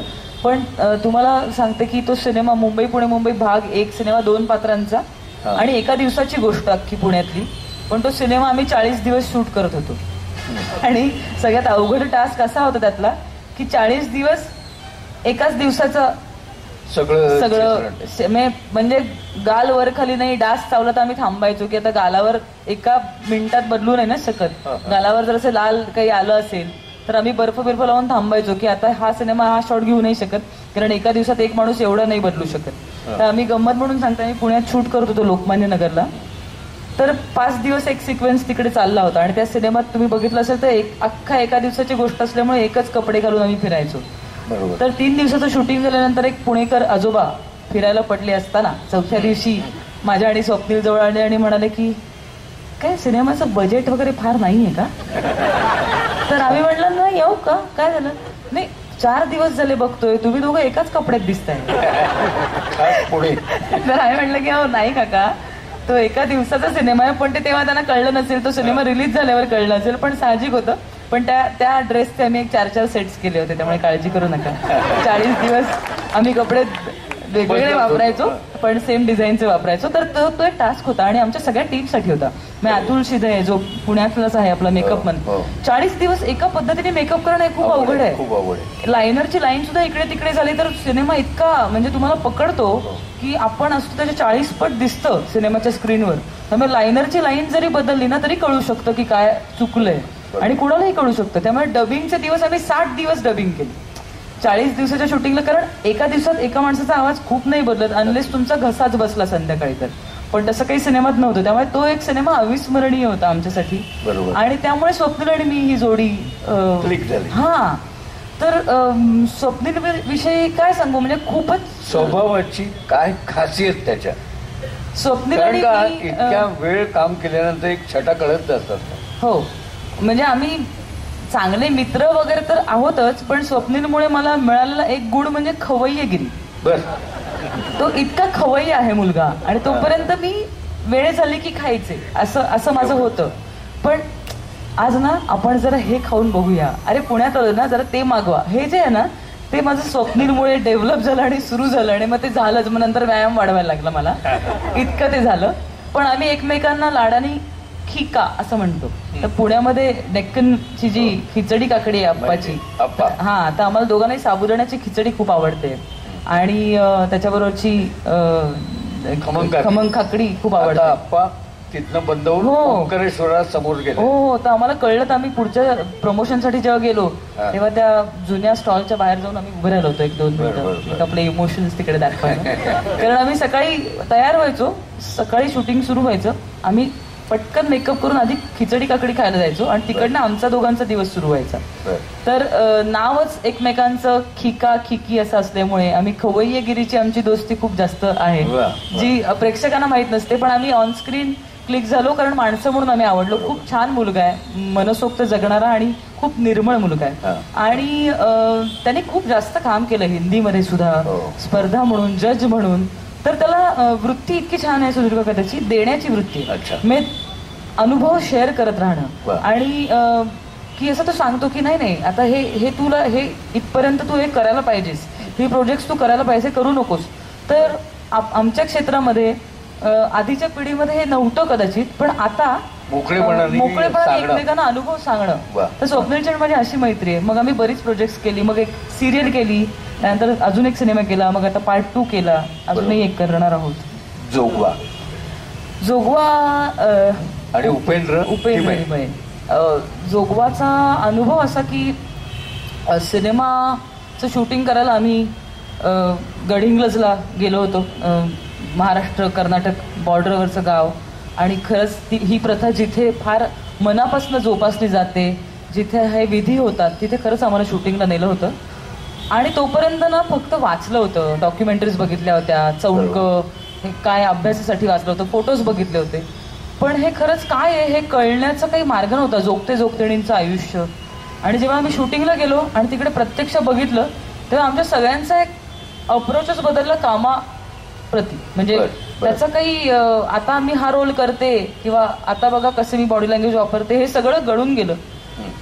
म्हणजे उपेंद्रचं असेल किंवा संजय जाधवचं सिनेमॅटोग्राफरचं असेल, पण त्या सगळ्या वातावरणात आणि प्रथा आणि या सगळ्यामुळे दबलेली किंवा जगणारी माणसं बघून आम्ही इतके वेगळे झालो होतो त्या 40 दिवसात की पहिल्या 2-3 दिवसानंतर सगळ्यांनी फोनही बंद केले होते आपले की नको आता काही आपण काम करूया. आणि त्यानंतर काही दिवस माझे खूप बेचैन आणि सुन्न गेले, कारण मी तिथे खरंच काही लग्न होताना बघितली जोगतेणींची, माझ्यापेक्षा लहान मुलींची. आणि मग मी आईला येऊन सांगितलं की आई मला वाटत नाही की मी अभिनय करत राहायला पाहिजे, मला वाटतं की मी काहीतरी वेगळं काम केलं पाहिजे समाजासाठी. ताई मला म्हणली 1 मिनिट, बरोबर तुला काय वाटतंय ते बरोबर आहे, पण कार्यकर्ता होणं ही खूप मोठी जबाबदारी आहे. त्याच्यासाठी एक वेगळ्या प्रकारचं डेडिकेशन, फोकस लागतो. तुझं कार्यक्षेत्र वेगळं आहे, त्या क्षेत्रात राहून तू काहीतरी चांगलं काम करण्याचा प्रयत्न कर. कारण आम्ही सगळेच रादर त्या काळात इतके डिस्टर्ब झालो होतो की हे सगळं काय चाललंय आणि आपल्या इतक्या जवळ, म्हणजे कोल्हापुराच्या जवळ, कोल्हापुरात चाललंय सगळं. आज जिथे मी वयाच्या काही 20व्या वर्षीपासून माझं करिअर, माझा फोकस असा विचार करते, तिथे एक त्याच वयाची मुलगी आता उद्यापासून मी देवीला वाहिली आहे, देवीची सेवा करणार, देव माझं आयुष्य अशा पद्धतीने तिच्या मनाविरुद्ध जगते. तर हे खूप अस्वस्थ करणार होतं आणि खूप काही देणार होतं माणूस म्हणून. आघात. हा, अरे एक महत्वाचं नाव विक्रम काका. विक्रम गोखले काकांचा तो पहिला सिनेमा दिग्दर्शक म्हणून, आणि त्यात मी काम केलं. आणि विक्रम काका म्हणजे काय म्हणू, इतका देखणा नट, सशक्त अभिनेता आणि मनस्वी माणूस आणि फॅसिनेटिंग पर्सनॅलिटी. म्हणजे अजूनही ते इतके असे एक आहेत की वेडं व्हायला होतं तुम्हाला. तर त्यांच्याबरोबर काम करताना जामच मजा आली. आणि सगळ्यात अवघड काम की विक्रम काकांनाच खुन्नच देते असा रोल होता माझा डॉक्टरचा. तर छान एक सशक्त करणारा अनुभव विक्रम काकांबरोबरचा. त्याच्या जोडीला मालिकांच्या जगामध्ये पण तुझं नाव चांगलं झालं. पिंपळपान, आभाळ माया, टिपरे, अग्निशिखा. घडलं बिघडल्याबद्दल बोललीस, बाकीच्यांबद्दल त्यातले कुठली एखादी उत्तम आठवण? मालिकांमध्ये सगळ्यात मोठा सहभाग म्हणजे एका लग्नाची दुसरी गोष्ट, ज्यांनी पुन्हा एकदा मी प्रेक्षकांच्या घराघरात किंवा मनात घर केलं असं म्हणता येईल. कारण घनश्याम आणि राधा घना हे सगळ्यांच्या अगदी ओळखीचे जवळचे झाले होते. घनाची आई, राधाचे बाबा, आणि ते सगळं पुन्हा आमचं एक छान केमिस्ट्री, विनय सरांबरोबर पुन्हा काम करणं. तर तो अनुभव पण मालिकांचा खूप छान असतो. आणि जसं प्रेक्षकांबरोबर ती पात्र असतात ना, तशीच ती नटांबरोबर पण जगत असतात. म्हणजे तुम्हाला अगदी सांगते की शेवटच्या दिवशी जेव्हा सिरियल संपत असते तेव्हा प्रेक्षकांना, काहीच मालिकांच्या बाबतीत प्रेक्षकांना वाईट वाटतं. बरेचदा प्रेक्षकांना असं वाटतं की संपली बाबा, उद्यापासून वेगळं काहीतरी दिसेल. पण सुदैवानी एका लग्नाची दुसरी गोष्ट लिमिटेड भागांची असल्यामुळे वाईट वाटलं होतं. तसंच ते आम्हालाही वाटत असतं की हे पात्र उद्यापासून आपल्याबरोबर नाही. तर ती राधा माझी इतकी चांगली घट्ट मैत्रीण झाली होती. आणि गंमत म्हणून एक अनुभव सांगते की ते पात्र इतकं तुमच्या बरोबर राहायला लागतं की ते शूटिंग करत असताना काही काळात असं व्हायचं सुधीर काका की मॉलमध्ये वगैरे गेलं, शॉपिंग करत असलं तर मला असं वाटायचं की हा ड्रेस छान आहे, म्हणजे मी नाही घेणार पण राधानी नक्की घेतला असता. तर ते पात्र एक जिवंत माणूस असतो. आजार म्हणून नाही होत तसं काही, डुअल पर्सनॅलिटी वगैरे नसते, पण एक गमतीशीर अनुभव असतो की आपण सतत एक त्या वेगळ्या माणसासारखा पण विचार करतो. आणि दिवसातले म्हणजे 24 तासातले जवळपास 14 ते 15 तास तुम्ही शूटिंग करत असता. म्हणजे सकाळी 8 पासून शूटिंग संपेपर्यंत तुम्ही डेली सोपमध्ये काम करता. त्यामुळे ती सगळी माणसं, तो सेट, ते त्या पात्रांचे कपडे, त्या ॲक्सेसरीज, त्यांची प्रोफेशन्स, त्यांचे आई वडील, हे सगळं एका घरासारखं होतं. मी माझा वाढदिवसाचाच अनुभव, कालच वाढदिवस झाला. तर काल सगळ्या गुजराती मंडळींबरोबर, हो, माझ्या नवीन नाटकाची जी दुसरी टीम आहे त्यांच्याबरोबर साजरा केला मी. पण माझा वाढदिवस होता आणि शूटिंग करत होतो आम्ही. तर शूटिंगला सुट्टी नसतेच कधीच ना डेली सोपच्या. तर सकाळी एकदा झालं, हा हॅपी बर्थडे, हा छान छान छान छान छान. आणि विनय सरांचं त्या दिवशी शूटिंग नव्हतं आणि त्या कामाच्या गडबडीत आम्ही सगळेच विसरलो. मी फक्त लंचमध्ये सगळ्यांसाठी आईस्क्रीम मागवलं, कारण जेवढी समोर दिसणारी मंडळी असतात त्याच्यापेक्षा मागे टेक्निशियन्स असतात जे खूप जास्त काम करत असतात आणि ते आमच्यापेक्षा डबल शिफ्टमध्ये काम करत असतात. आम्हाला तरी एखादी सुट्टी मिळते, त्यांना नाही मिळत. सो आम्ही आईस्क्रीम खाल्लं, पुन्हा विसरलो वाढदिवसाचं. आणि त्या दिवशी केकच आणला नाही सेटवर कोणी, आणि वाढदिवस काही केलाच नाही. आणि मी रात्री 5 वाजता घरी गेले. त्यामुळे वाढदिवस संपल्यानंतर मी माझ्या घरी पोचले, घरी जाऊन झोपले, हे झालं ते झालं. विनय सरांना, आणि त्या दिवशी विनय सरांनी मला सांगितलं होतं की तुझं लवकर शूटिंग संपलं तर तू घरी जेवायला ये, मी वाट बघतोय. कारण इथे आई बाबा नाही आहेत, घरी ये, जेवायला ये वगैरे, ते सगळं ऑर्डर दिली होती. तर म्हटलं की हो सर, पण त्यांना फोन केला, सर नाही जेवायला नाही येता येणार कारण खूप लांब आहे, एक सीन खूप उद्याचाच आहे, त्यामुळे मी येत नाहीये. आणि मग मला विचारलं काय कसं झालं वाढदिवस, केक बिक कापला? म्हणलं नाही सर, आम्ही ऍक्च्युली विसरून गेलो. मग ते खूप त्यांना वाईट वाटलं की अरे ही मुलगी लेकरू एकटं राहते, एकतर ते काम करते वाढदिवसाचं आणि केक नाही तुम्ही आणू शकलात वगैरे वगैरे. 2-3 दिवस झाले आणि माझं तिकडचं घर लागलं, म्हणजे बाबांचं घर, जिथे सुकन्याताई आणि विनय सर असायचे. तर मी राधा तिच्या माहेरी जाते असा काहीतरी सिक्वेन्स होता. सो मी बाहेरनं घरात येते, काहीतरी आदळआपट करते, बाबांशी बोलते आणि निघते तडतड, असा एक काहीतरी सिक्वेन्स होता. तर लाइटिंग झालं, रिहर्सल झाली, मी बाहेर गेले आणि ॲक्शन असं डिरेक्टर ओरडला.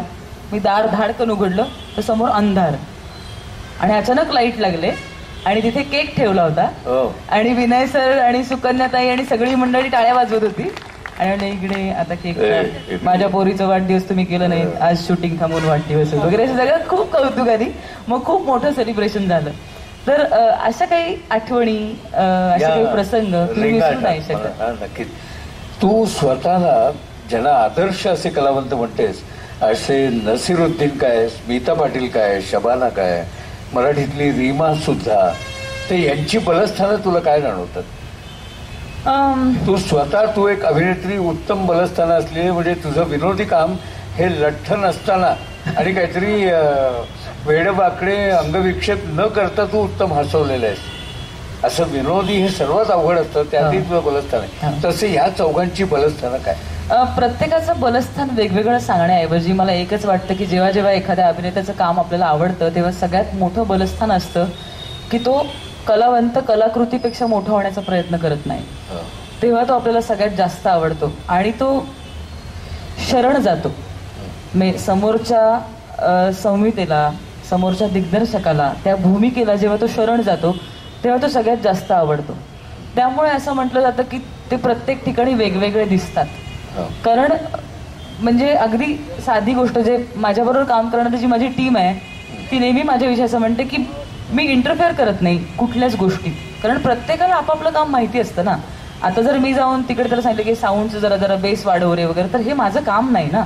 त्या माणसाला माझ्यापेक्षा सगळ्यात जास्त कळतंय हे मी मान्य करायला पाहिजे. किंवा फोटोग्राफरला जर अँगल वर घ्या वगैरे हे मी सांगू नये, कारण त्याला ते सगळ्यात जास्त येतं. तेच सर्व बाबतीत असतं. तर हे जी सर्व कलावंत मंडळी मला आवडत असतील किंवा तुम्हाला जे आवडत असतील त्यातलं बलस्थान हेच असतं की शरण जाणं हे त्यांना मान्य असतं आणि कलाकृतीपेक्षा मोठं होण्याचा अट्टहास नसणं असं जेव्हा साध्य होतं. साधारणपणे आम्ही तुझे चित्रपट, नाटक, मालिका भरभरून प्रेमाने बघतो, तसं या कलावंताची टेस्ट काय हे कळण्याकरता म्हणून तुला मनापासून रेंगाळलेला तुझ्या मनावर सिनेमा आणि त्या सिनेमातलं दृश्य?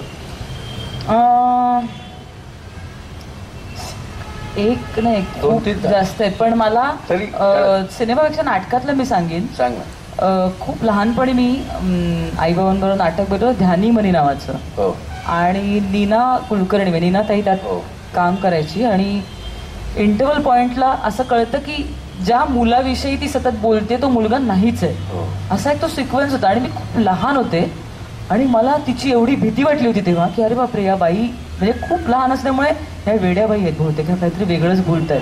तर ते इम्पॅक्ट तुमच्यावर राहतात. किंवा चार चौघीमध्ये आसावरीचं एक कॅरेक्टर होतं, आसावरी जोशीचं, ती खूप हसायची त्या नाटकात, सतत हसायची आणि सतत वाटायचं की ही खूप आनंदी आहे आणि तरी वाटत राहायचं की आतमध्ये काहीतरी वेगळं चाललंय. आणि ती इतकी सुंदर दिसणारी आणि सुंदर हसणारी बाई जेव्हा कळतं की आतनं कोलमडलेली आहे, त्याचा इम्पॅक्ट मी कधीच विसरू शकणार नाही. अशा काही नाटकातल्या तर ठसठशीत आठवणी आहेत माझ्या. सिनेमा करताची मी आठवण देतो, स्मिता पाटील, तिच्या सिनेमातले नक्कीच आठवण असेल. हा, म्हणजे स्मिता पाटलांविषयी बोलायचं झालं तर खरं तर काही काही सिनेमे त्यांनी केलेच की पूर्ण वेगळे असणार आहे, पण काही काही अगदी आपल्यातलीच एक व्यक्ती आहे, साधी बाई. काही उदाहरण द्यायचं झालं तर उंबरठामध्ये ती, मी त्याचं उंबरठामधलं नाही, तुम्ही प्रसंग सांगा. पण मी एवढंच म्हणत होतो की ती जेव्हा पाठीमागे हात घेऊन कॉटनच्या साडीमध्ये चालत जाते, त्या चालण्यातनं ती सुपरिटेंड असल्याचं जाणवतं. Correct correct. तर अशा पद्धतीने काही काही कधी कधी फार मोठा ऍक्टर नसला तरी तुमच्यावर इम्पॅक्ट होतो, पण तशा पद्धतीने खोलवर परिणाम झालेला अभिनेता म्हणजे निळू फुले. की आणि याचा आणखीन मला आश्चर्य वाटलं जेव्हा मी निळूभाऊंना खरंच भेटले. मी जुन्या तमाशापटात पाहिलेले निळूभाऊ आणि बाई वाडेवर वगैरे ते सगळं आपण बघितलेलं असतं, आणि खरे निळूभाऊ जेव्हा मी बघितले की छान काम केलंस बाळावर, मऊ हात निळूभाऊंचा आणि डोक्यावर हात ठेवून आशीर्वाद दिला होता फायनल ड्राफ्टला येऊन, तर मला असं वाटलं की हे इतके मृदुभाषी आणि इतके गोड आजोबांसारखे दिसत होते ते की हे असे आहेत मी जे रोल करतात आणि तंबाखू बाई वगैरे हे जे करतात असं एक पाय वर टाकून बसलेत वगैरे. तर ही जादू, तर मी निळूभाऊंचा हे विसरूच शकत नाही. किंवा अरुण सर नाही की त्यांना मी प्रत्यक्ष नाही बघितलं, आवाज, पण ते काही इम्पॅक्ट आहेत लहानपणीचे ते जाऊच शकत नाही. किंवा रंजना अभिनेत्री, वेगळंच ह्युमरचं टायमिंग. किंवा आता मग हिंदीत आवडतं मी श्रीदेवी, की विनोदाचा जो हे आहे ना त्यातला तो इम्पॅक्ट जातच नाही. भक्ती त्यांना मी म्हणजे त्यांच्याविषयी मी ज्यांच्यासाठी मी आले होते त्यांच्याविषयी मी बोलणं म्हणजे, पण पण त्या एका कारणामुळे मला सतत ती फुलराणी नाटक कर असं विविध निर्मात्यांनी सांगून मी एकाच कारणासाठी केलं नाही की माझं धाडच नव्हतं सुधीर काका, की इतकं प्रचंड आवाक्याचं काम बघितलेलं असताना, लहान असताना 5-6 वेळा बघितलंय ते नाटक. आई बाबा इकडनं पुण्याला घेऊन जायचे, बालगंधर्वला आम्ही नाटक बघायचो बरेचदा आणि मग बसनी परत यायचो. तर ते त्या नुसत्याच्या मान अशी वाकडी करून बघायची आणि ती फुलं अशी वगैरे. तर मला ते लहान म्हणूनच आठवतंय, पण तशा भरून जायचं स्टेज. म्हणजे प्रत्यक्ष अशा थोड्याशा कमी उंची. आणि मी जेव्हा नाट्याची स्टुडंट म्हणून शिकत होते तेव्हा भक्तीताई पण आम्हाला शिकवायला आल्या होत्या. तर तेव्हा वाटलं की अरे केवढ्याशा दिसतात, पण स्टेजवर केवढ्या दिसतात त्या. तर तो केवढ्या दिसण्याचा जो भरून टाकण्याचा जो आहे ना, तो इम्पॅक्ट जातच नाही. मी भक्तीपर्यंत येण्याचं कारण असं की उत्तम बोलणारी अभिनेत्री, तिचं बोलणं ऐकायला आवडतंच, पण ती उत्तम नकला करते, उत्तम अभिनय करते. त्याचं छोटंसं दर्शनी लाईव्ह परफॉर्मन्स लोकांना, तुम्हाला सगळ्यांना पाहायला नक्कीच आवडत असेल अशी मला खात्री आहे. तर हिनी मंजुळा नक्की तिच्या आवडीचं पात्र आहे. छोटा तुकडा मंजुळा नावाचं पात्र अग्निहोत्र जी भक्तीताईंनी केलेली मंजुळा होती त्याच नावाचं मी एक पात्र केलं होतं. पण मला भक्तीची पण हवी आहे. अरे बापरे, ती करणं शक्य नाही. त्या भीतीपोटीच तर मी काही केलं नाही. कारण तो जो एक पीस तुम्ही बघितला तो मी नाट्य संमेलन झालं होतं न्यूयॉर्कमध्ये. तर त्या प्रकाश आमटे आले होते. हा बरोबर. तर त्या संमेलनासाठी तर मी तिथेही प्रयत्न केला की मला वेगळा एखादा पीस द्या. तर सगळ्यांनी नाही हा तूच कर, भक्तीताईंचा तू कर पीस. त्यामुळे तो मी केला होता. पण तरी मी खूप घाबरले होते ते सगळं मंजुळा करताना की आणि तो पीस पाठ नाहीये माझा, नाही तर मी प्रयत्न केला असता नक्की म्हणण्याचा. पण खास करून सतीश दुभाषी तिला समजावून देतात, तुला शिकवीन चांगला धडा, मग म्हणशील मी आहे राजाची राणी. त्यावेळी तो तुकडा ती जे म्हणायची ना ते तू चांगलं करते. बापरे, थँक्यू. बघ सुचलं सर.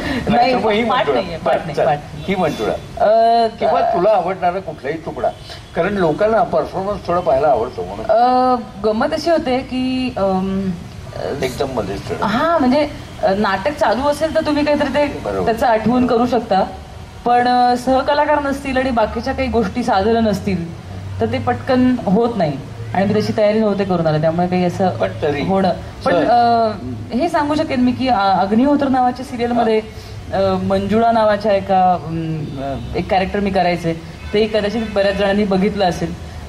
तमाशाच्या बॅकड्रॉप असलेली ती मुलगी होती आणि त्यामध्ये अत्यंत असं पांढरं स्वच्छ चाललेलं सगळं जगामध्ये एक अचानक रंगीत रिबिनी, रंगीत रुमाल आणि रंगीत फुलांचं सगळं आयुष्य येतं.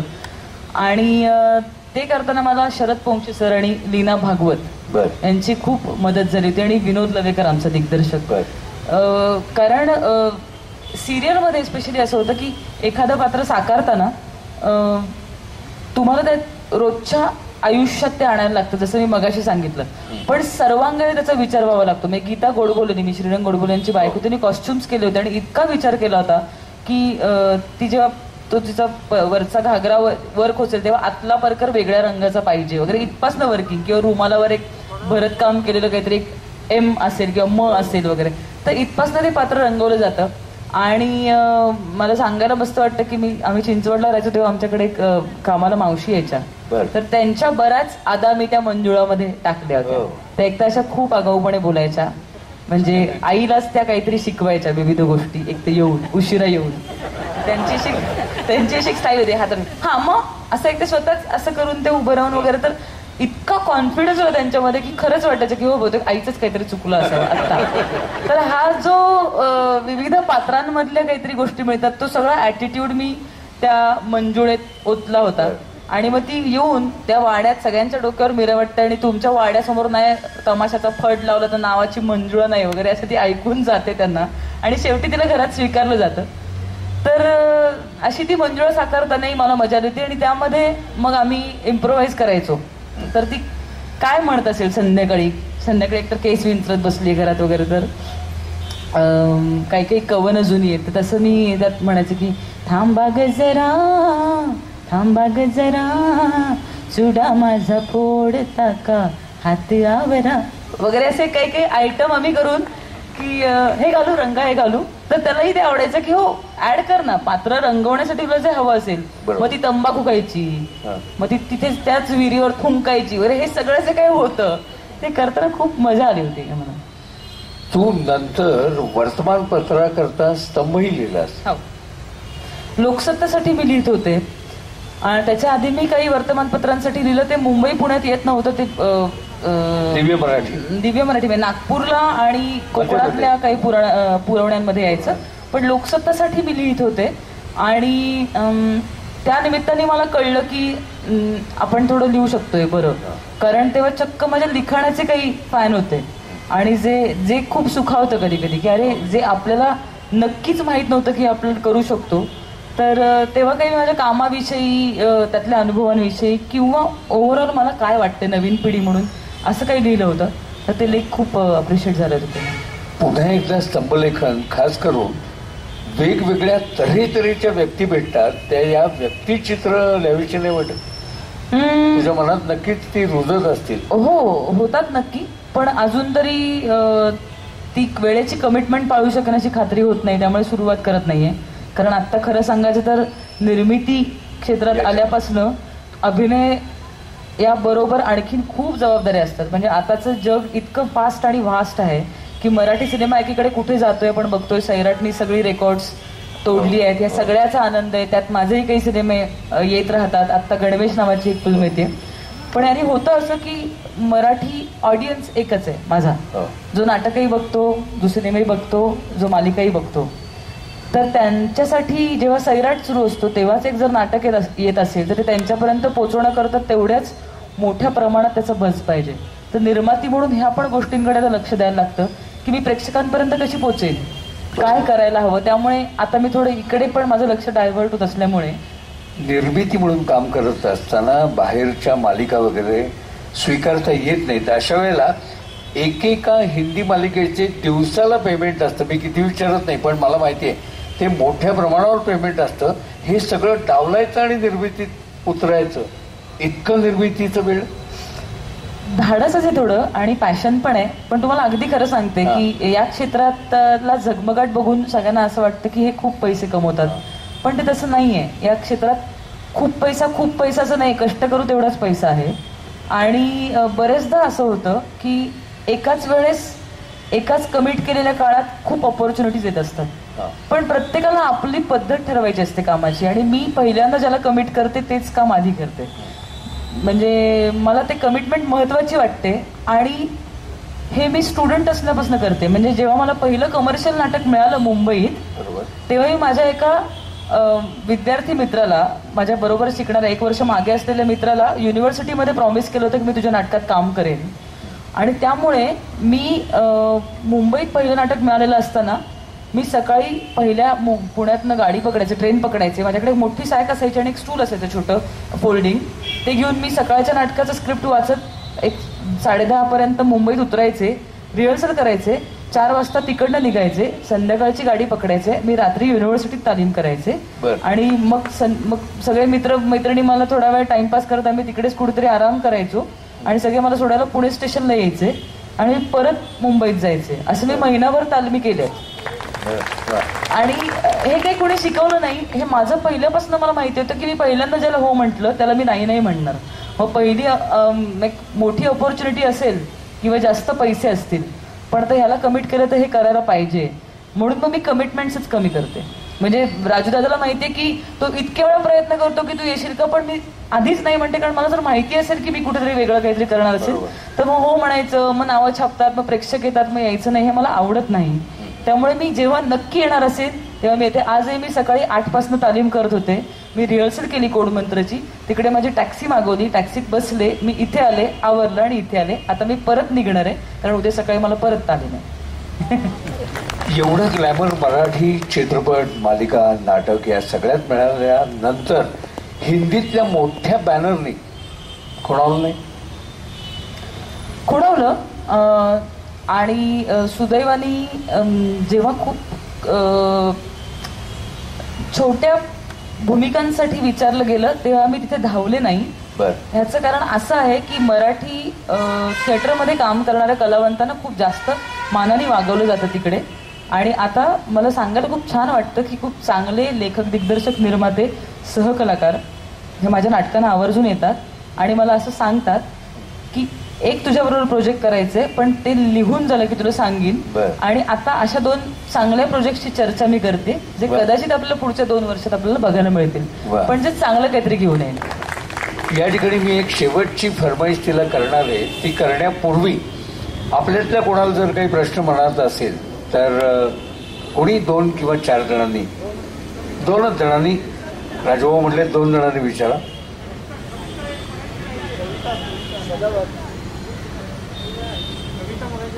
हा, तीच फरमाईश करणार आहे, माझ्या लक्षात आहे. पण त्यापूर्वी कोणाच्या मनात असलेला एखादा, हा बोला, ये पुढे पुढे. हा, कशातला डायलॉग? काही पुढे येतात जर. 1 मिनिट, माझ्यापेक्षा तो त्यांना जास्त चांगला येतोय. आधी आपण तो त्यांचा ऐकू, मग तो माझा ऐकू. कारण होतं असं की जे सिनेमे जे तुम्ही प्रेमाने खूप वेळा बघता ते मी कदाचित 1-2 वेळाच बघितलेले असतात. सो मी त्यांचा आधी ऐकते आणि मग तुम्हाला घडून दाखवते. आपलं नाव?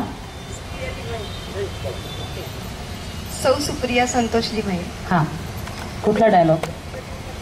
माईकवर माईकवर या.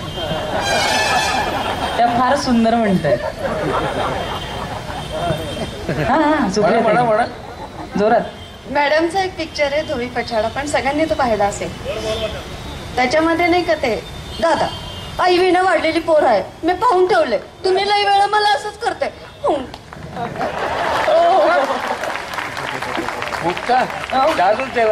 तुम्ही जर मला आधी भेटला असता तर मी आणखीन चांगलं काम करू शकले. धन्यवाद मॅडम.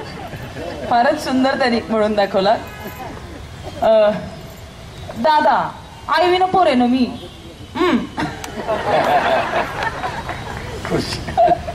हा, कोणाचा आहे प्रश्न काही? हा बोला. माईक घ्या म्हणजे ऐकू येईल. आजकालची जी नवीन पिढी आहे पॅशनेट झालेली ऍक्टिंगसाठी, तर त्यांच्यासाठी तुम्ही काय चांगला संदेश द्या? संदेश लहान आहे हो. ती माझ्यापेक्षा लहान आहे.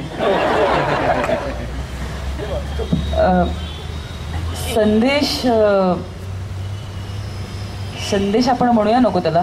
इतका वेळ मी माझे अनुभव शेअर केले, पण या क्षेत्रात येताना नेहमी पालकांचा प्रश्न असतो की मुलांना हौस असते, आवड असते आणि त्याची ग्लॅमरस बाजू आपण बघत असतो स्पर्धांमुळे किंवा एका रात्रीत स्टार होतात टेलिव्हिजनमुळे. पण आपण खूप सगळ्यांना सांगितलेलं असतं आणि पण तेच खरं असतं म्हणून परत सगळ्यांना आठवण करून द्यायची की आपल्याला खूप कौतुक झालं, खूप पुरस्कार मिळाले म्हणजे आपण खूप मोठे झालो असं आपल्याला जोपर्यंत वाटत नाही ना तोपर्यंत आपण बरं काम करत राहतो. आणि कुठल्याही कामासाठी जे मगाशी मी म्हणाले तुझ्या वयाची दिसतेस त्यानुसार तुला नक्की सांगायला पाहिजे की कुठलंही शिक्षण घ्या, पण शिकणं खूप गरजेचं आहे. कारण संधी अशा येतात, पटपट येतात आणि मोहाच्या संधी असतात त्या की कधी क्लिक होऊ शकतं. आता आपण सैराटमधली ती आर्ची बघितली, 9वीतली मुलगी, खूप सुंदर काम केलंय, पण तिने आता सगळ्यात महत्त्वाची काळजी घेतली पाहिजे की तिने छान शिक्षण पूर्ण केलं पाहिजे आणि सायमल्टेनियसली काम केलं पाहिजे. किंवा खूप गाण्याच्या स्पर्धांमध्ये आपण मुलं बघतो की जी अशी ओव्हरनाईट स्टार झालेली दिसतात, पण त्यांनी त्यातले काही काहीच मुलं पुन्हा शिक्षण घेऊन चांगलं गाणं गाताना दिसतात किंवा अभ्यासातही चांगलं शिक्षण घेताना दिसतात. तर याची सगळ्यात जास्त काळजी पालकांनी घेतली पाहिजे की स्टार झाले तसं तुम्ही तरी मुलांना म्हणू नका, जे माझे आई बाबा अजूनही म्हणत नाहीत. आणि मला त्यांची इतकी भीती वाटते, कुठलंही नवीन काम आलं तरी ते सतत माझे पहिले टीकाकार ते आहेत. म्हणजे मला टेन्शन येतं की परीक्षकांपेक्षा आईनी नाटक बघणं माझ्यासाठी खूप प्रेशरची गोष्ट आहे की ताई अगं काय तू ऐकूच येत नाही नीट वगैरे, इथपासनं सगळं असतं, म्हणजे अजूनही असतं आणि तेच मला आवडतं. कोणी आहे? हा,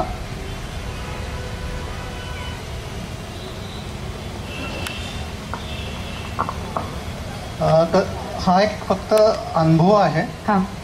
तेव्हा आता मॅडम म्हणतो मी, तुम्ही एक नाटक केलं होतं तुम्ही ललित कला केंद्राला असताना. ओके. सूर्यास्ताच्या अंतिम किरणापासून प्रथम किरणापासून, तर ते काही आठवत आहे का?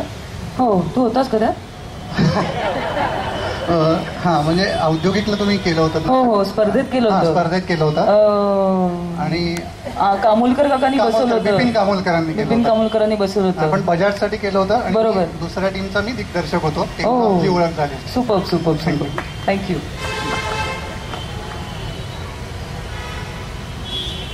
कविता सादर करणारच आहे. कोणाचा काही शेवटचा? हा, मुक्ताताई, एक विचारायचं आहे. बोला. तुमच्या आई ज्या आहेत हा. त्या आमच्या शिक्षिका आहेत. मी पत्तेचंद जैन विद्या मंदिरमध्ये शाळेत होतो. राजाभाऊ झालं, गजानन चिंचवड झालं, आमचा सगळा ग्रुप जो आहे हा इथंच वाढलेला आहे. तर थोडं मोराया गोसावी ज्या पदस्पर्शाने पुण्य झालेली भूमी आहे, या भूमीबद्दल थोडं एक असं आमंत्रित देतो तुम्हाला. यदा कदाचित तुमच्या भविष्यात जर पिंपरी चिंचवडचं वलय आहेच, असणार आणि राहणारच, हे आमच्या मंडळातर्फे शुभेच्छा तुम्हाला. तर या गावामध्ये जर यदा कदाचित तुमची जी काही वलय वाढलं तर तुम्ही इथे राहायला किंवा आमच्या सानिध्यात येऊ शकता का? अहो, माझंच गाव आहे हे. कधी दाराबाहेर ना मीटिंग टाऊन, आज आले राहायला बॅगा वगैरे घेऊन, असं होऊ शकतं. कामानिमित्ताने मला मुंबईत राहावं लागतं. गेली 15 वर्ष मी मुंबईत राहते आणि अभिमानाने सांगू शकते की मी माझ्या कष्टाने स्वबळाने तिकडे घर घेतलं स्वतःचं, तिकडे राहते. पण आई बाबांना वाटलं की परत यावं आपल्या गावी, तर येऊच आपण कधीतरी परत इकडे. मुक्ताताई, लाईफ पार्टनर निवडलाय का? नाही हो, काही स्थळं बिळं आणता का काय?